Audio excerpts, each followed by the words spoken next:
प्रभु क्षण मात्र का विलंब नहीं करते।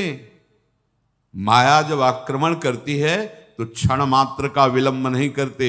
भगवान समस्त संकल्पों की सिद्धावस्था है।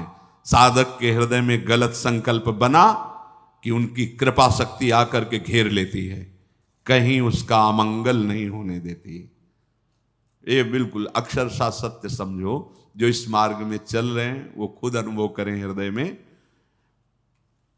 दुर्वासना के से प्रेरित होकर मन संकल्प कर बैठा, नहीं सावधान रह पाया, पर कृपा शक्ति तत्काल कवच की तरह घेर लिया। इसके कई रूप हैं। भरी बाजार में पिटवा भी देगी, तुम्हारा घोर अपमान करवा देगी, तुम्हें ऐसा करवा देगी कि आपको लगेगा संसार में मुंह दिखाने लायक नहीं। हाँ, अब चलो हरि का मुख देखो। संसार के मुख दिखाने के लिए तुम्हारा जन्म नहीं हुआ, तुम्हें हरि का मुख देखने के लिए जन्म हुआ है। कृपा के बहुत से स्वरूप हैं।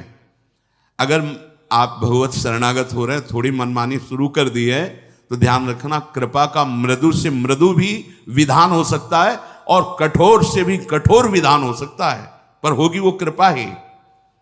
जो भगवत कृपा है वो कुसुम से भी कोमल विधान कर सकती है और वज्र से भी कठोर विधान कर सकती है।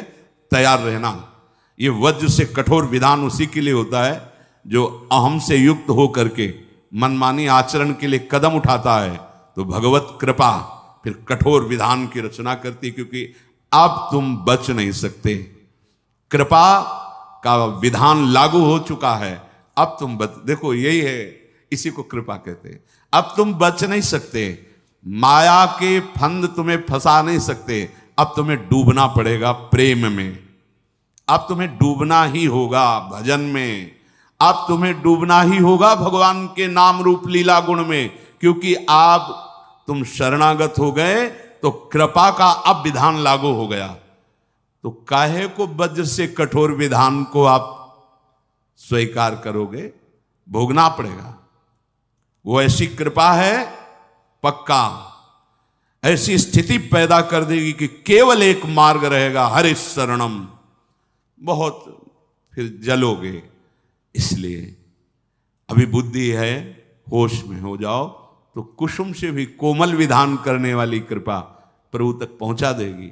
और अगर आप मनमानी करेंगे तो छोड़ने वाली तो है नहीं, ये पक्का। इसीलिए सब निर्भय हो जाते हैं शरणागत कि ठीक है, अगर हमारे कदम भी विपरीत गए तो कृपा शक्ति है ना, वो संभाल लेगी।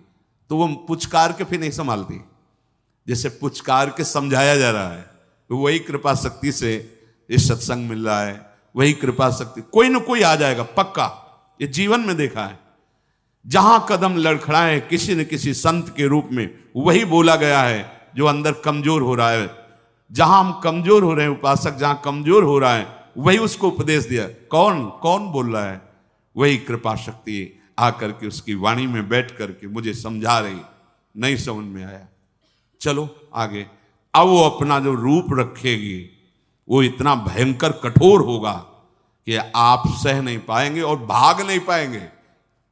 कहीं भी भाग के जाओ, भगवान के श्री चरण कमल, कर कमल इतने लंबे हैं, मतलब कोई जगह ही नहीं जहां इनके चरण न पहुंचे जाओ, जहां इनके हाथ न पहुंच जाए। दोनों बात समझ लो। वामन रूप में आए थे, बढ़ाना शुरू किया नपना। अब ब्रह्मलोक के आगे तो है नहीं, तो इसलिए वहीं तक रुक गया। तो इतना ही थोड़ी कि केवल ब्रह्मलोक तक, अगर ऐसे और भी तो और भी बढ़ते चले जाते। अनंत महिमाशाली, तो इनकी कृपा भी तो अनंत है, कृपा के बहुत लंबे हाथ है। भागो। तभी तो शरणागत का जो रहस्य, शरणागति का जान जाता है शरणागत, वो निश्चिंत हो जाता है। अब मुझे कोई परवाह नहीं। अगर कुछ उद्दंडता भी मन करेगा ना, तो भगवान की कृपा सुधार देगी, ऐसे सुधार देगी ना, दोबारा उधर जाएगा भी नहीं, जाएगा भी नहीं। लिख लो, पर वो बहुत कड़ुआ विधान होगा। अब तो डॉक्टर ने ऑपरेशन करना ठान लिया है, अब आप बच नहीं सकते, पक्का। ऐसे ही जब इसका रहस्य समझ में आता है तभी मन नाच उठता है कि ऐसा कौन कृपालु है, ऐसा किसका स्वभाव है